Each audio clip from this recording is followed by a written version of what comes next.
आज honourable high court of Delhi का decision आया सतेंद्र जैन की बेल को लेके और आम आदमी पार्टी की लीगल मुश्किलें बढ़ गई। उनकी एक कोर्ट के बाद दूसरी कोर्ट के बाद तीसरी कोर्ट, हर कोर्ट में मुश्किलें बढ़ती जा रही हैं। कोर्ट से राहत नहीं मिल रही। इनफैक्ट जो ऑब्जर्वेशंस आ रही हैं वो आपको बताऊंगा। पर आपको पता है कि उनके दो मंत्री, एक्स मंत्री जेल में हैं। मिस्टर मनीष सिसोदिया जो दिल्ली के डिप्टी चीफ मिनिस्टर थे और मिस्टर सतेंद्र जैन जो दिल्ली के हेल्थ मिनिस्टर थे। आज मनीष सिसोदिया का केस भी हाई कोर्ट में लगा था। वो केस एक फर्स्ट हियरिंग थी तो नोटिस होता है। आपको पता है हाल ही में ट्रायल कोर्ट ने सीबीआई केस में मिस्टर मनीष सिसोदिया की बेल रिजेक्ट कर दी थी। उसके लिए अब हाई कोर्ट में चैलेंज किया गया, नोटिस हुआ, जवाब आएगा सीबीआई से, उसकी हियरिंग होगी। पर सतेंद्र जैन की बेल का आज ऑर्डर था। जो ये केस है इनके अगेंस्ट, ये लिकर स्कैम से थोड़ा अलग है, थोड़ा डिफरेंट है। ये केस है इनकी अकोमोडेशन एंट्रीज का, हवाला एंट्रीज का। ईडी ने 4.81 करोड़ की प्रॉपर्टी अटैच की थी। ये एसेट्स उनका कहना था Akinchan developers, Indo metal impacts, Prayas inflow solutions, JJ idol estate आदि कंपनियों के नाम पे था।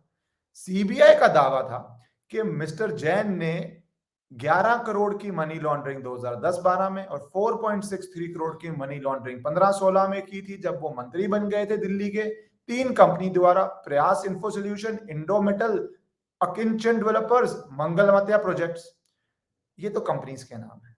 सब्सटैंटिव ईडी केस में ये आता है कि जैन ने पैसा दिया कलकत्ता बेस्ड एंट्री ऑपरेटर्स को, डिफरेंट शेल कंपनीज के लिए अकोमोडेशन एंट्री के लिए अपने एसोसिएट्स के थ्रू।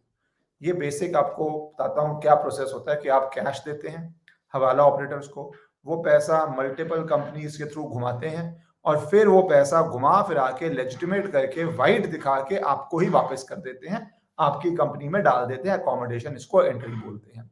ईडी का केस सीबीआई एफआईआर पे बेस्ड है। उसमें यह भी कहा जा रहा है कि कुछ परचेजेस किए गए एग्रीकल्चर लैंड के, और ये सीबीआई का दावा है कि जो ये परचेजेस ऑफ लैंड थे ये बाद में बेनामी थे मिस्टर जैन के और उनके रिलेटिव्स को, एसोसिएट्स को, उनके क्लोज लोगों को ट्रांसफर कर दिए गए थे। ये एलिगेशन पे 17 जब ये केस चला ट्रायल कोर्ट में, तो ट्रायल कोर्ट ने मनी लॉन्ड्रिंग केस के अंदर बेल देने से मना कर दिया था सतेंद्र जैन को। ट्रायल कोर्ट ने कहा था प्राइमा फेसाया रिकॉर्ड पे आया है कि सतेंद्र जैन एक्चुअली इन्वॉल्व थे concealing of proceeds of crime में और ये कैश दे रहे थे कलकत्ता बेस्ड एंट्री ऑपरेटर को। दूसरी बात, कोर्ट ने पाया कि proceeds of crime to the tune of 1/3 of 4.16 crore have been laundered. तीसरा, उन्होंने ये बताया कि ये सतेंद्र कुमार जैन का, कोर्ट ने सारा प्राइमा फेसाया व्यू है, कोर्ट ने लिया कि ये मोडस ऑपरेंडाई यूज करके पैसे को इसी तरह घुमाते थे जिसको आप कॉमन भाषा में हवाला बोल सकते हैं। और कोर्ट ने यह भी कहा कि मिस्टर जैन नोइंगली ऐसी एक्टिविटी कर रहे थे ताकि उनके पैसे का सारा ट्रेस हट जाए और 1 करोड़ से ज्यादा मनी लॉन्ड्रिंग का प्राइमा फेसाया ऑफेंस कर चुके हैं। कोर्ट ने फिर यह पाया इकोनॉमिक ऑफेंसेस का एक डीप इंपैक्ट होता है सोसाइटी के ऊपर और इसको सीरियसली लिया जाना चाहिए। एक बात आपको और जोड़ दूं, ईडी केसेस में ट्विन बेल कंडीशंस होती हैं, सेक्शन 45 के अंदर जो होती हैं, उसको चैलेंज किया गया था सुप्रीम कोर्ट में। ये अभी रिसेंट 14 अपोजिशन पार्टी वाला नहीं बोल रहा हूं, इससे पहले इसको सब्सटैंटिवली चैलेंज किया गया था क्योंकि ये कंडीशन जो कहती है, और ये बहुत कठोर कंडीशन है, ये कहती है पहला को पब्लिक प्रोसिक्यूटर को अपॉर्चुनिटी दी जाए बेल एप्लीकेशन अपोज करने की। ये चलो इतनी कठोर नहीं है। जो दूसरी वाली है वो कहती है कि जब पब्लिक प्रोसिक्यूटर एप्लीकेशन को अपोज करता है तो कोर्ट को सेटिस्फाई होना पड़ेगा there are reasonable grounds for believing that he is not guilty of such an offence and he is not likely to commit this offence.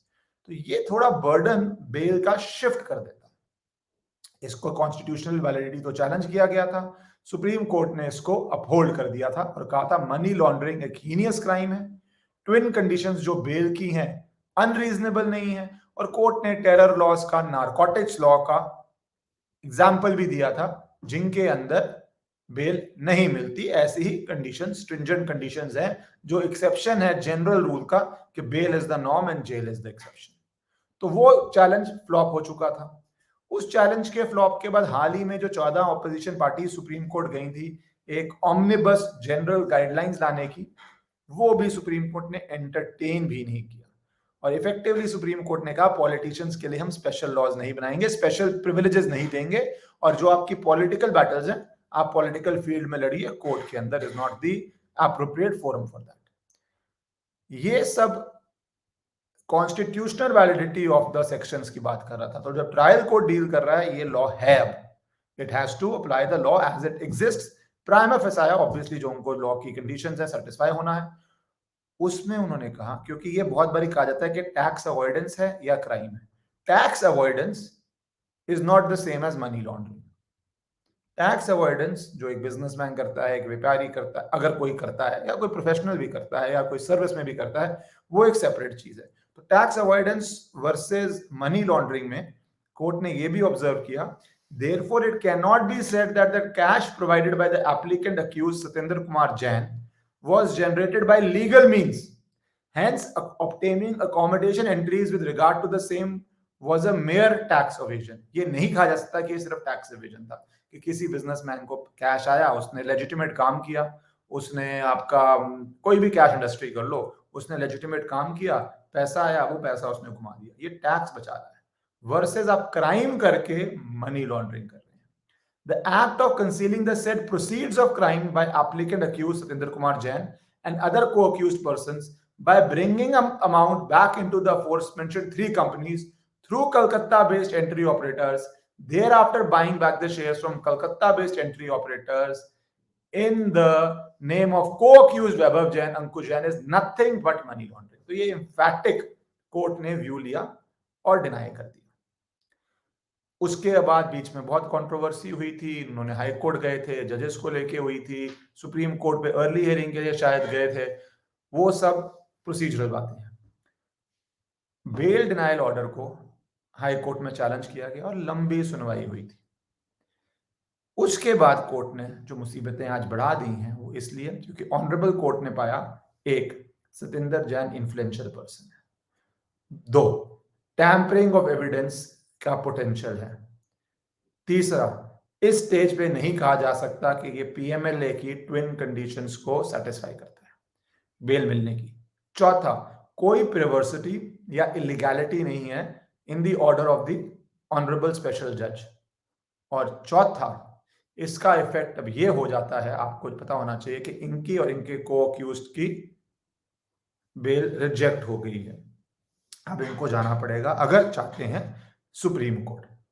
साल भर से लगभग अंदर है, और जैसा मैंने कहा सीबीआई कोर्ट ने मिस्टर सिसोदिया की बेल रिजेक्ट कर दी, ईडी में नीचे ही चल रही है बेल हियरिंग, बट लगभग अगर सीबीआई कोर्ट में रिलीफ नहीं मिल रहा जो जहां पे ये ट्विन कंडीशंस नहीं है, तो ईडी में तो और ज्यादा मुश्किल ही हो जाएगा। तो नेट नेट मुश्किलें हर कोर्ट में, क्योंकि 3 सेपरेट कोर्ट के ऑर्डर्स आ चुके हैं इन दोनों को लेके, तीनों में से कहीं पे भी, 2 ट्रायल कोर्ट और एक जब चैलेंज था हाई कोर्ट का, कहीं पे भी आम आदमी पार्टी के एक्स मंत्रियों को रिलीफ नहीं मिल रहा है। इसका जो पॉलिटिकल कॉन्सिक्वेंसेस हैं वो आप एज अ जनता डिसाइड कर सकते हैं, बट जो लीगल रिलीफ है वो अभी तक नहीं हो रहा। अब आखिरी द्वार बचा है सुप्रीम कोर्ट का, जिसमें अपना ऑब्वियसली पहले फाइल होगा, फिर नोटिस होगा, फिर उसके बाद जवाब आएगा, क्योंकि court of first instance is generally faster. यहाँ पे 2 कोर्ट्स ने अपना जुडिशियल डिसीजन दे दिया है, तो ऑब्वियसली सुप्रीम कोर्ट में थोड़ा आपको पता है प्रोसीजरली टाइम लगता है। तो मिस्टर जैन का केस सुनना, डिसाइड करना, ऑर्डर प्रोनाउंस करना, तो ये लंबे समय तक अब लगता है मिस्टर जैन फंस गए हैं। मिस्टर सिसोदिया को तो ट्रायल कोर्ट से सीबीआई में ही रिलीफ नहीं मिली है, तो ईडी की तो बात ही बात की होगी। भारत माता की जय।